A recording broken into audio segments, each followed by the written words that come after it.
नमस्कार, आप देख रहे हैं आज की खबर। आपके साथ मैं हूं प्रांजलि सिंह। सबसे पहले नजर इस वक्त की हेडलाइंस पर। जिला स्तर पर योजनाओं को मिशन मोड में पूरा करने पर प्रधानमंत्री का जोर। कई जिलाधिकारियों के साथ सरकारी योजनाओं पर कार्यक्रमों की प्रगति पर हुई बातचीत। बेहतर रिजल्ट के लिए प्रशासन और जनता के बीच प्रत्यक्ष और भावनात्मक जुड़ाव का आह्वान।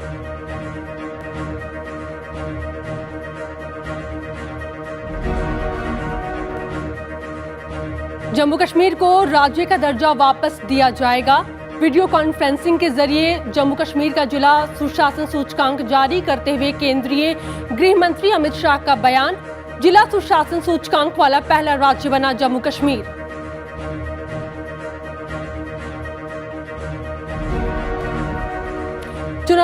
चुनाव आयोग का 31 जनवरी तक शारीरिक रैलियों और रोड शो पर प्रतिबंध बढ़ाने का फैसला। पहले चरण के उम्मीदवारों के लिए सार्वजनिक बैठकों के लिए 28 जनवरी से मिलेगी छूट। डोर टू डोर अभियान में अब शामिल हो सकेंगे 10 लोग।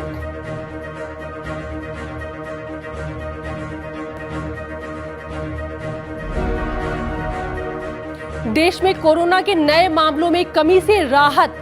विदेशों से आने वालों के लिए गाइडलाइन में बदलाव। आइसोलेशन सेंटर में रहना जरूरी नहीं। देशव्यापी कोविड टीकाकरण का आंकड़ा 161 करोड़ 75 लाख के पार।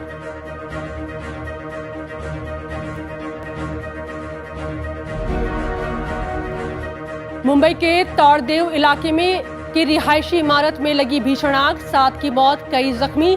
मृतकों के परिजनों को मुआवजे का ऐलान। उपराष्ट्रपति और प्रधानमंत्री ने हादसे पर जताया शोक।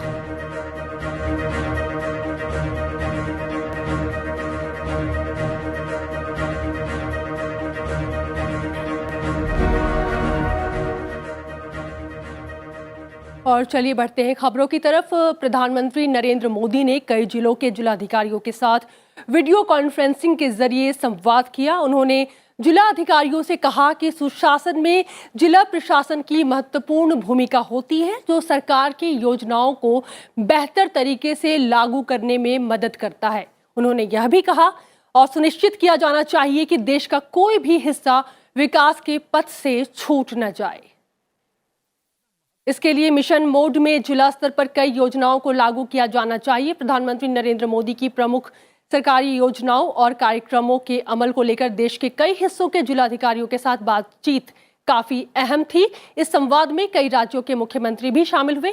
प्रधानमंत्री ने कहा कि आकांक्षी जिलों में केंद्र, राज्य और स्थानीय प्रशासन के टीम वर्क से अच्छा रिजल्ट सामने आ रहा है। प्रधानमंत्री ने इस बात पर भी जोर दिया कि ऊपर से नीचे और नीचे से ऊपर तक सब कुछ ठीक रहे। इसके लिए प्रशासन और जनता के बीच प्रत्यक्ष और भावनात्मक जुड़ाव सबसे ज्यादा जरूरी है।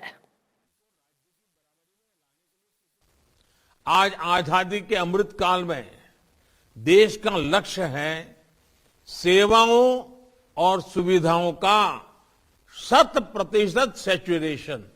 ये हर एक जिले के लिए एक टाइम बाउंड टारगेट होना चाहिए। इसी तरह हर जिले को अगले 2 सालों के लिए अपना एक विजन तय करना चाहिए। और अगली खबर जम्मू कश्मीर से। जम्मू कश्मीर जिला सुशासन सूचकांक जारी करने वाला पहला केंद्र शासित प्रदेश बन चुका है। केंद्रीय गृह मंत्री अमित शाह ने वीडियो कॉन्फ्रेंसिंग के जरिए जम्मू कश्मीर का जिला सुशासन सूचकांक जारी किया।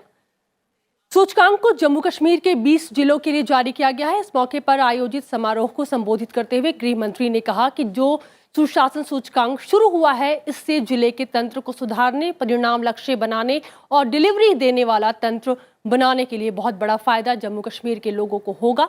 सूचकांक में केंद्र और राज्य सरकार की नीतियों, योजनाओं और कार्यक्रम की निगरानी जिला स्तर पर की गई है। जम्मू कश्मीर जिला सुशासन सूचकांक में 116 डेटा आइटम के साथ शासन के 10 क्षेत्र और 58 सूचकांक लिए गए हैं, जिसमें कृषि सेवाएं हैं, वाणिज्य और उद्योग है, मानव संसाधन है, पर्यावरण है, न्याय और सार्वजनिक सुरक्षा है, सामाजिक कल्याण और विकास है। जो जम्मू कश्मीर ने की है वो शुरुआत धीरे धीरे धीरे देश के हर राज्य में जाएगी और बाद में देश के हर जिले के बीच में एक तंदुरुस्त सुशासन की स्पर्धा शुरू होगी। केंद्रीय गृह मंत्री ने भरोसा दिलाया है कि जैसे ही जम्मू कश्मीर में स्थिति सामान्य होगी, जम्मू कश्मीर को राज्य का दर्जा वापस दे दिया जाएगा। डिलिमिटेशन शुरू हो चुका है। शुरू होने के बाद तुरंत ही हम चुनाव कराए जाएंगे और उसके बाद ये लोग भले कुछ भी कहे, जम्मू कश्मीर को पूर्ण राज्य का दर्जा देने के लिए भी मैंने खुद ने लोकसभा के अंदर आश्वासन दिया है कि जैसे ही स्थिति सामान्य हो जाएगी, जम्मू कश्मीर को पूर्ण राज्य का दर्जा मिलेगा। और इधर जम्मू कश्मीर में नियंत्रण रेखा और लद्दाख में वास्तविक नियंत्रण रेखा पर सशस्त्र बलों के लिए साल 2021 ऐतिहासिक रहा। ऑपरेशन स्नो लेपर्ड अब भी जारी रहने के साथ ही सैनिक चौकन्ने हैं और किसी तरह की आकस्मिक घटना से निपटने के लिए भी तैयार हैं। General officer commanding in chief lieutenant general Y K. Joshi ने उत्तरी कमान के मुख्यालय में अलंकरण समारोह को संबोधित करते हुए ये बातें कही। उन्होंने कहा कि जम्मू कश्मीर में आतंकवाद संबंधित घटनाओं और पथराव की गतिविधियों में कमी आई है। उत्तरी कमान के बहादुर सैनिकों ने दुश्मन के आक्रामक मंसूबों को नाकाम कर दिया है। अदम्य साहस दिखाने के लिए 40 इकाइयों को GOC-INC की प्रशस्ति और 26 इकाइयों को GOC-INC का प्रशस्ति पर प्रमाण पत्र प्रदान किया गया है।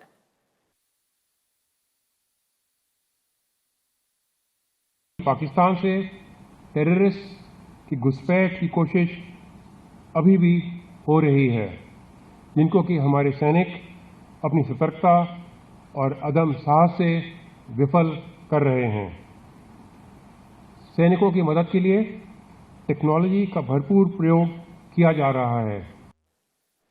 देश में कोरोना वायरस संक्रमण के 3,37,704 नए मामले सामने आने के बाद कोरोना के कुल मामले बढ़कर के 3,89,00,000 से ज्यादा हो चुके हैं। वायरस के ओमिक्रॉन वेरिएंट के 10,000 से ज्यादा मामले भी शामिल हैं। शुक्रवार से ओमिक्रॉन के मामलों में 3.69% की बढ़ोतरी दर्ज हुई है। जिन मरीजों का इलाज चल रहा है उनकी संख्या बढ़कर 21,13,000 से अधिक हो चुकी है, जो पिछले 237 दिनों में सबसे ज्यादा है। उपचाराधीन मामले संक्रमण के कुल मामलों का 5.43% है, जबकि कोविड-19 से ठीक होने का राष्ट्रीय दर घटकर 93.31% पहुंच चुका है। रोजाना 17.22% की दर से लोग संक्रमित हो रहे हैं, जबकि हर हफ्ते संक्रमण का दर 16.65% रहा है।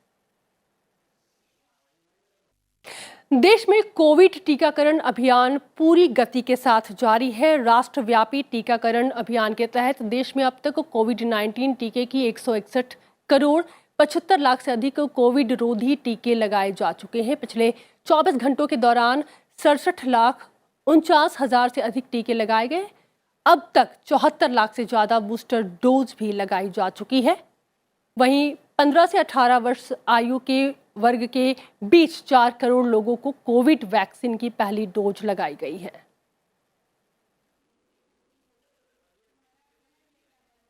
और इधर खबर है कि विदेशों से भारत आने वाले यात्रियों के लिए नई गाइडलाइन आज से लागू हो चुकी है, जिसके मुताबिक अब विदेशों से आने वाले लोगों को क्वारंटीन सेंटर में रहना जरूरी नहीं होगा।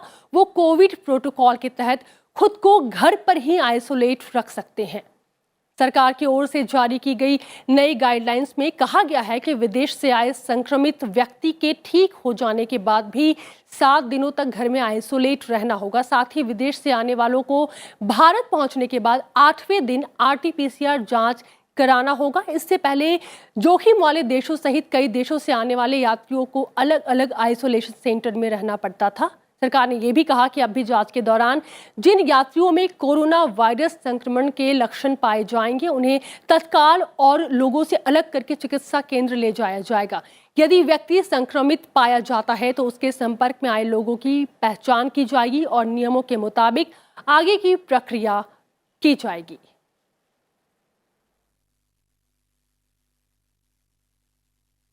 और अब 5 राज्यों में होने वाले विधानसभा चुनाव से जुड़ी खबरें।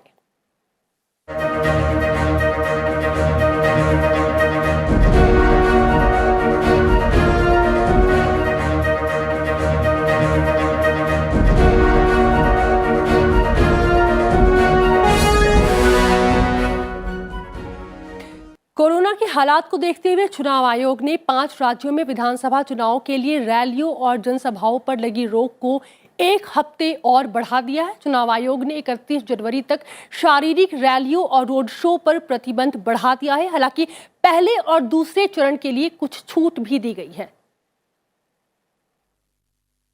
निर्वाचन आयोग ने आज केंद्रीय स्वास्थ्य मंत्रालय 5 राज्यों के मुख्य निर्वाचन अधिकारियों से और दूसरे चरण के लिए 1 फरवरी से छूट दी गई है।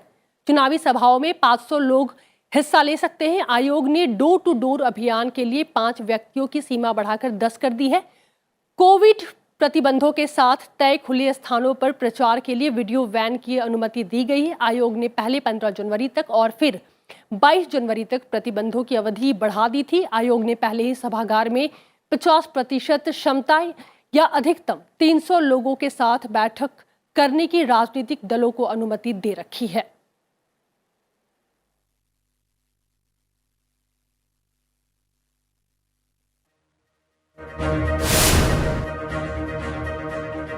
और इधर चुनाव आयोग ने उत्तर प्रदेश में मान्यता प्राप्त राजनीतिक दलों को आकाशवाणी और दूरदर्शन पर चुनाव प्रचार करने के लिए कुल 1798 मिनट का समय दिया है। बीजेपी को 478 मिनट, बीएसपी को 307, एसपी को 303, कांग्रेस को 151, आरएलडी को 107 मिनट का समय मिला है।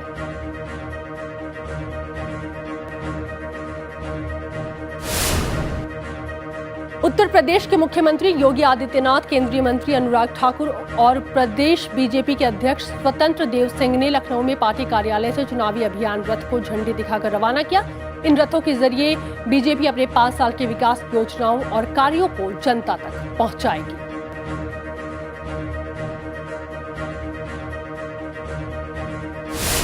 उत्तर प्रदेश चुनाव को लेकर केंद्रीय गृह मंत्री अमित शाह ने कैराना में डोर टू डोर कैंपेन किया।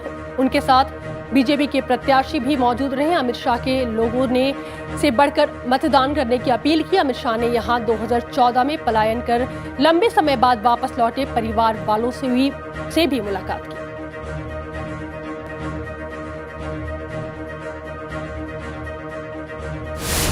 बीजेपी के राष्ट्रीय अध्यक्ष जेपी नड्डा ने उत्तर प्रदेश के बिजनौर में नगीना बिजनौर और मुजफ्फरनगर के बीजेपी नेताओं से मुलाकात की। बैठक में उन्होंने पार्टी के नेताओं को चुनावी जीत का मंत्र दिया।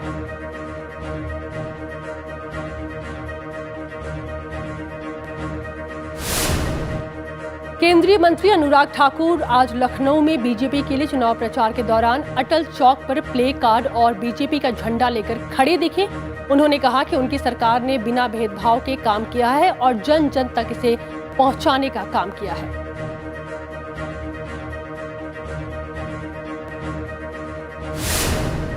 बहुजन समाज पार्टी अध्यक्ष मायावती ने उत्तर प्रदेश विधानसभा चुनाव के दूसरे चरण के लिए 51 उम्मीदवारों की सूची जारी की है। उन्होंने कहा है उत्तर प्रदेश और उत्तराखंड में उनकी पार्टी अकेले चुनाव लड़ रही है, जबकि पंजाब में अकाली दल के साथ गठबंधन है। पंजाब स्टेट में हमारी पार्टी अकाली दल के साथ गठबंधन करके ये चुनाव लड़ रही है। मुझे पूरा भरोसा है कि उत्तर प्रदेश व उत्तराखंड स्टेट में यहाँ हमारी पार्टी तथा पंजाब स्टेट में भी हमारा बना ये गठबंधन जरूर अच्छा रिजल्ट दिखाएगा। समाजवादी पार्टी के अध्यक्ष अखिलेश यादव ने उत्तर प्रदेश को आईटी हब बनाने का वादा किया। उन्होंने कहा उनकी सरकार बनी तो आईटी सेक्टर में 22 लाख नौजवानों को रोजगार दिया जाएगा। इसके साथ ही लोगों को 300 यूनिट फ्री बिजली दी जाएगी और किसानों को सिंचाई के लिए मुफ्त बिजली भी मिलने वाली है।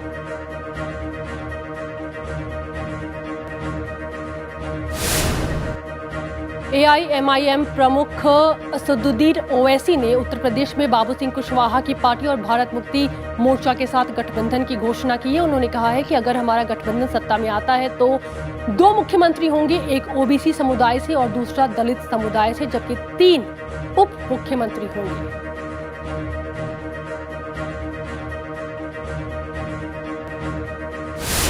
गोवा विधानसभा चुनाव से पहले बीजेपी को एक और झटका लगा है। टिकट कटने से नाराज पूर्व मुख्यमंत्री लक्ष्मीकांत पार्सेकर ने पार्टी छोड़ने का ऐलान कर दिया है।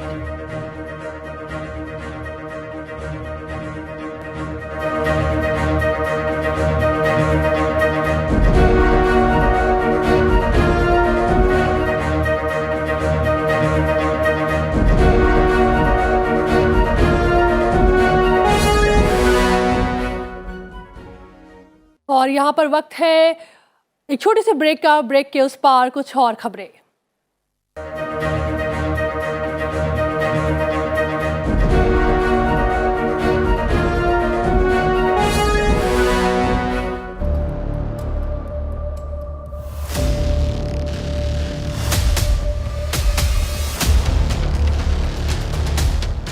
We are looking at future conflict.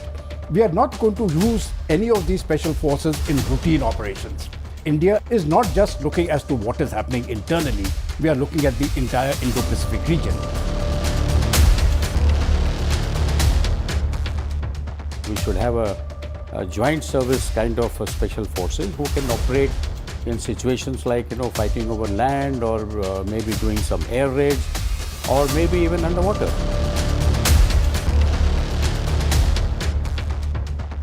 We are looking at a special subject, and that is about special forces that India's armed forces have put together that could be, in many assessments, regarded as strategic game changers.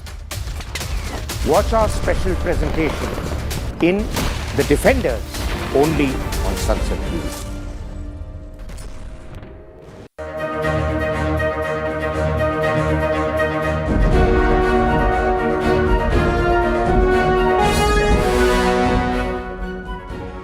Break के बाद एक बार फिर से आपका स्वागत है। अब वक्त हो चला है राज्यों से जुड़ी कुछ बड़ी खबरों को जानने का।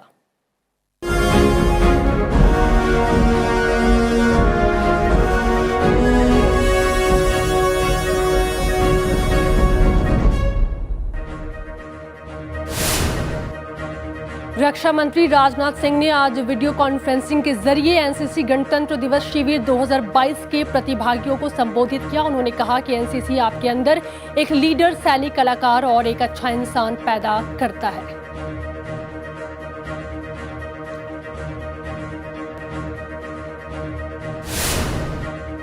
हिमाचल और हरियाणा सरकार मिलकर आदि बद्री बांध का निर्माण करेगी और सरस्वती नदी का पुनरुद्धार भी किया जाएगा। इसको लेकर दोनों सरकारों के बीच पंचकुला में एक MOU साइन किया गया है। हरियाणा के यमुनानगर जिले के आदि बद्री क्षेत्र के नजदीक हिमाचल प्रदेश में 77 एकड़ में बांध निर्माण किया जाएगा।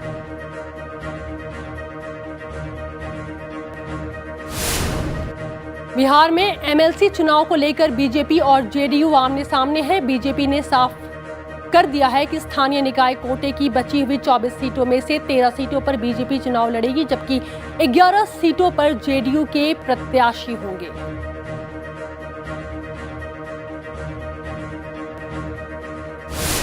गुजरात में कोरोना के बढ़ते मामलों के बीच गुजरात सरकार ने 8 बड़े शहरों और 2 छोटे शहरों के साथ 17 कस्बों में भी नाइट कर्फ्यू लगा दिया है। यह फैसला मुख्यमंत्री भूपेंद्र पटेल की अध्यक्षता में हुई कोरोना समीक्षा बैठक में लिया गया।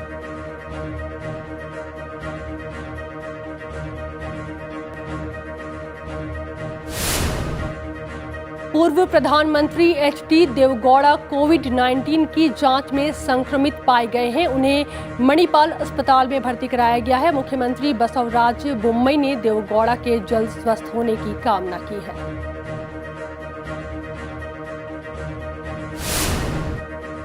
असम सरकार ने प्रदेश में गणतंत्र दिवस समारोह के लिए नया SOP जारी किया है। गणतंत्र दिवस समारोह में राज्य स्तर पर 1000 और जिला स्तर पर 500 लोगों को कार्यक्रम में शामिल होने की अनुमति होगी। गणतंत्र दिवस समारोह से पहले और बाद में किसी भी तरह के जश्न पर पाबंदी होगी।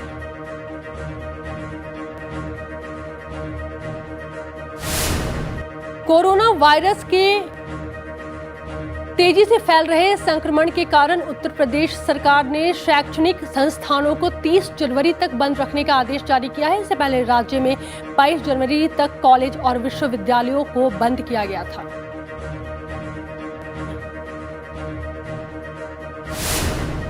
कर्नाटक में वीकेंड कर्फ्यू खत्म होने के बाद बाजार फिर से खुल चुके हैं। वहीं रेस्तरां, जिम और कई जगहों को 50% क्षमता के साथ खोल दिया गया है। फिलहाल यहां नाइट कर्फ्यू जारी रहेगा।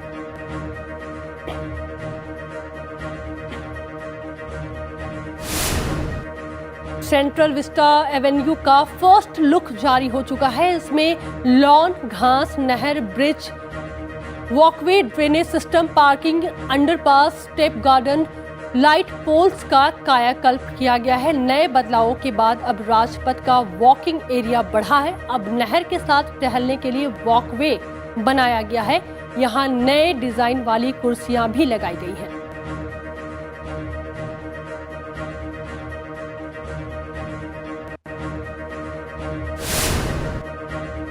जम्मू कश्मीर के शोपियां जिले के किलबल इलाके में सुरक्षा बलों ने मुठभेड़ में 2 आतंकियों को मार गिराया। सुरक्षा बलों को इलाके में आतंकियों के छिपे होने का इनपुट मिला था, जिसके बाद सुरक्षा बलों ने पूरे इलाके को घेर लिया।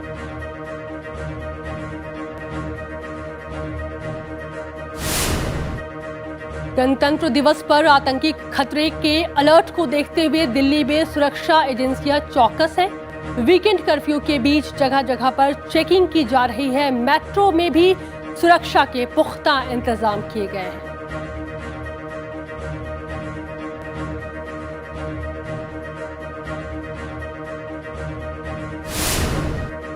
दिल्ली के कई इलाकों में आज सुबह हल्की बारिश हुई, जिससे तापमान में गिरावट दर्ज की गई है। दिल्ली में 22 जनवरी तक 68 मिलीमीटर बारिश हो चुकी है, जो कि 1995 के बाद से सर्वाधिक है। वहीं 1995 में 69.8 मिलीमीटर बारिश हुई थी।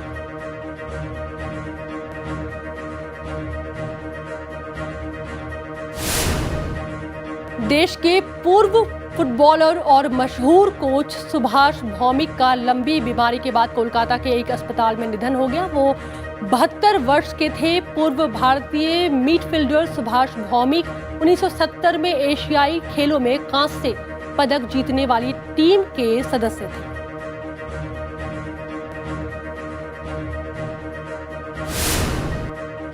वैष्णो देवी में भारी बर्फबारी के बाद पूरे रास्ते में बर्फ की चादर से बिछ गई है। श्राइन बोर्ड के कर्मचारी लगातार यात्रा मार्ग पर गिरी बर्फ को हटा रहे हैं। बर्फबारी के बाद से ठंड में इजाफे के बीच भी श्रद्धालु माता के दर्शन को जा रहे हैं।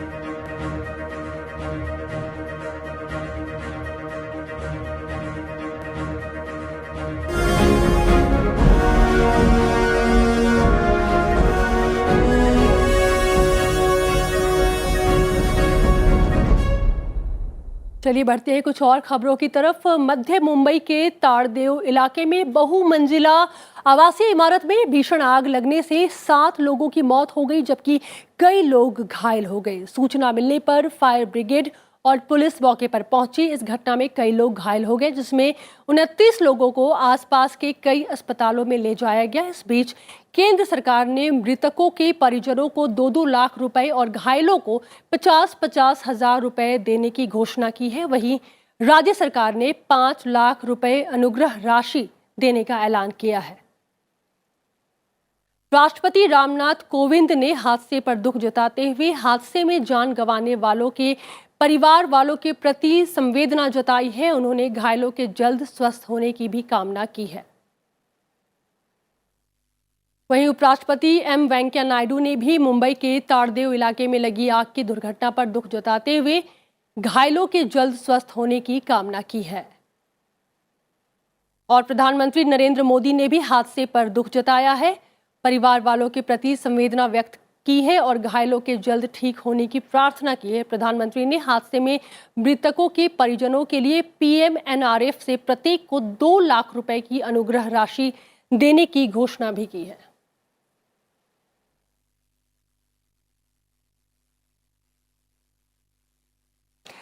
सरकार कृषि क्षेत्र में ड्रोन के उपयोग को बढ़ावा देने के लिए कृषि मशीनीकरण पर वित्तीय सहायता देने जा रही है।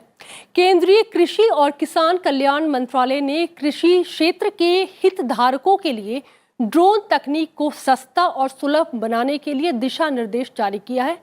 कृषि मंत्रालय ड्रोन की खरीद के लिए कृषि संस्थानों को 10 लाख रुपए तक अनुदान देगा। किसानों की सहकारी समिति की ओर से स्थापित कस्टम हायरिंग सेंटर, एफपीओ और ग्रामीण उद्यमियों को ड्रोन की खरीद के लिए वित्तीय सहायता वो प्राप्त कर सकेंगे। सब्सिडी मिलने से आम आदमी के लिए ड्रोन की उपलब्धता और घरेलू ड्रोन के उत्पादन को और अधिक प्रोत्साहन मिलेगा।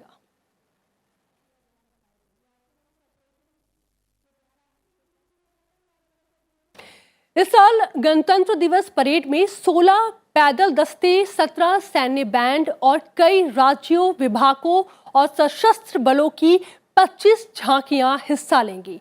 परेड सुबह 10:30 बजे से शुरू होकर दोपहर 12 बजे खत्म होगी। कई राज्यों, विभागों और सशस्त्र बलों की 25 झांकियां इस बार के गणतंत्र दिवस परेड का हिस्सा बनने जा रही है। इस बार के गणतंत्र दिवस परेड में सेना का प्रतिनिधित्व एक घुड़सवार दल, 14 मशीनीकृत दल, 6 पैदल टुकड़ियां और हल्के हेलीकॉप्टर के एक फ्लाई पास्ट द्वारा किया जाएगा। सेना के मशीनीकृत दल में एक PT-76 टैंक, एक Centurion tank, 2 MBT Arjun MKI tank, एक APC टोपस बख्तरबंद वाहन, एक BMP पैदल सेना लड़ाकू वाहन दिखाई देंगे। परेड के शुरू होने से पहले प्रधानमंत्री नरेंद्र मोदी वॉर मेमोरियल पर माल्यार्पण करके देश के लिए सर्वोच्च बलिदान देने वालों को अपनी श्रद्धांजलि देंगे।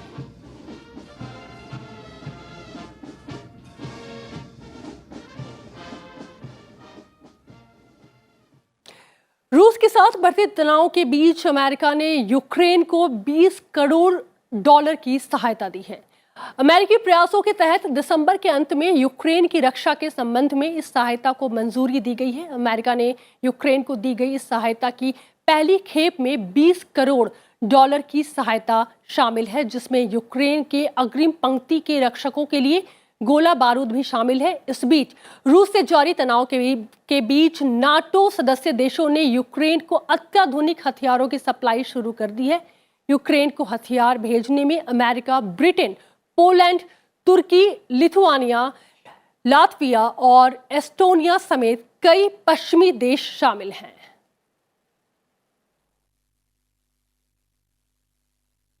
बीसीसीआई ने आईपीएल के 15वें सीजन को आयोजित करने का फैसला किया है। आईपीएल का 15वां सीजन मार्च के अंतिम सप्ताह में शुरू होगा और मई के अंत तक चलने वाला है। अधिकांश टीम मालिकों ने इच्छा जताई है कि टूर्नामेंट भारत में आयोजित किया जाए।